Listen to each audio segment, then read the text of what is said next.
So now that you have some idea what we mean by vertical and horizontal scope, let's begin by digging in a little deeper into vertical scope. In corporate strategy, we often talk of vertical scope and vertical integration together, as if they're the same thing. Why? Because when we think about vertical scope, there are really two related questions.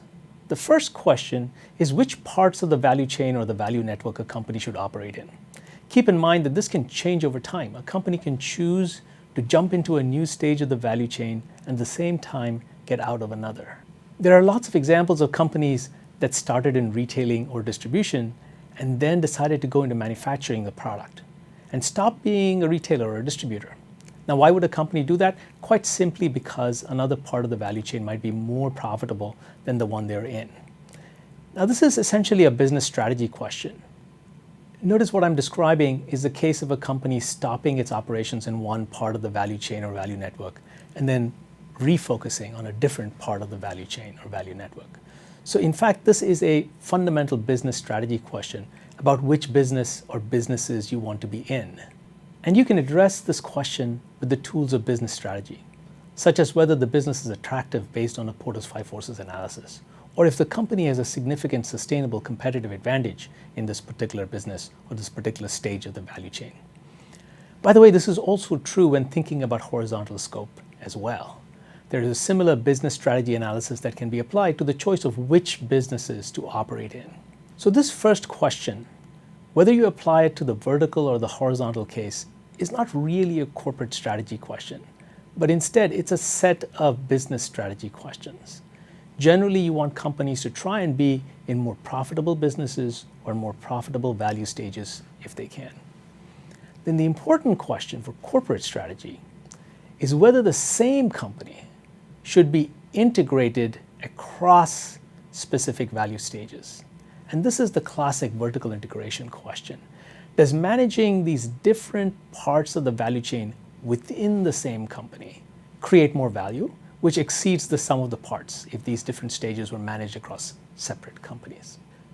But first, I want you to get familiar with a little terminology. What do we mean by vertical integration or vertical scope as opposed to horizontal integration, and how to keep this idea clear in your mind? Similarly, you may often hear the term forward integration or backward integration.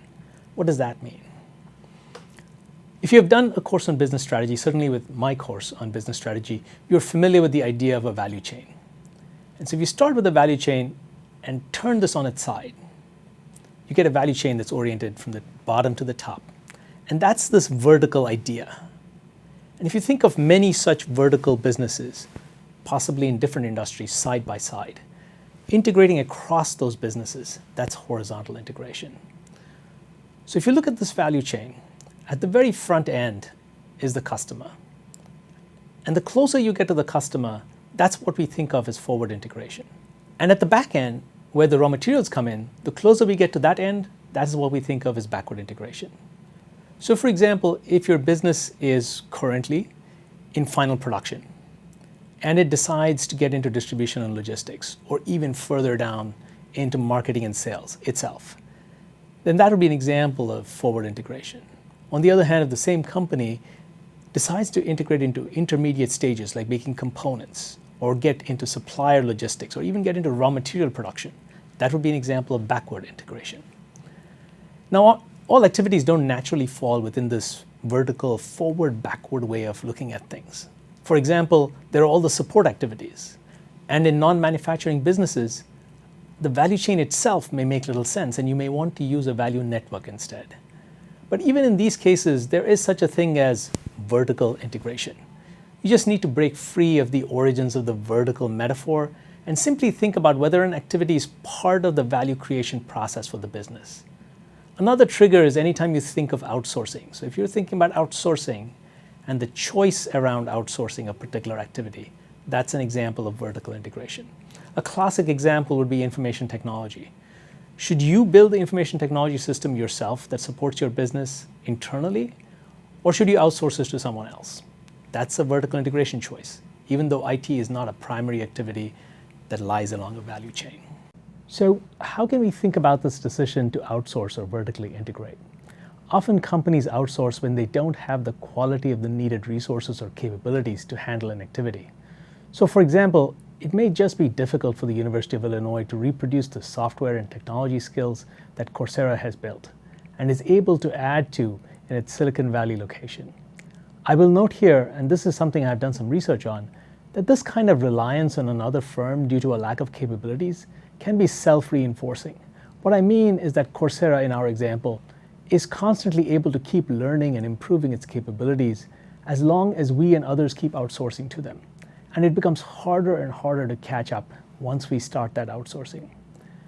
Now, some companies may be strategic about this and actively try to learn from their outsourcing partners to develop their own capabilities in the long run so that they can stop eventually outsourcing a critical or profitable activity. Another reason to outsource may be that the partner firm may be better able to aggregate demand and build scale. We can see many examples of this both on the upstream and downstream end of vertical integration. For example, companies often outsource primary material supplies like steel, aluminum, or petrochemicals, and downstream activities like distribution and retail. Quite simply, it's hard for, say, an appliance company or a plastics products company to develop scale in making the needed input materials, or for companies to aggregate downstream consumer demand in the way that, say, a Walmart can. Similarly, by serving many different universities and learners from all over the world, Coursera can aggregate demand and build scale in a way that the University of Illinois might not be able to. Also, it's likely that a standalone organization like Coursera is likely to be much more responsive to market and technology trends in online education. Because it is focused on a narrow, specific activity, Coursera is likely to stay at the cutting edge of that activity. And if it doesn't, then we can simply switch to another supplier that does. So, on the other hand, why might it make sense for companies to integrate? One argument may be market power, such as the possibility of creating entry barriers by controlling a key resource. For example, perhaps the University of Illinois might reduce the extent of competition in the online educational space by owning a popular online platform. Or such ownership may allow the university to have better control over the prices it wants to charge on such a platform.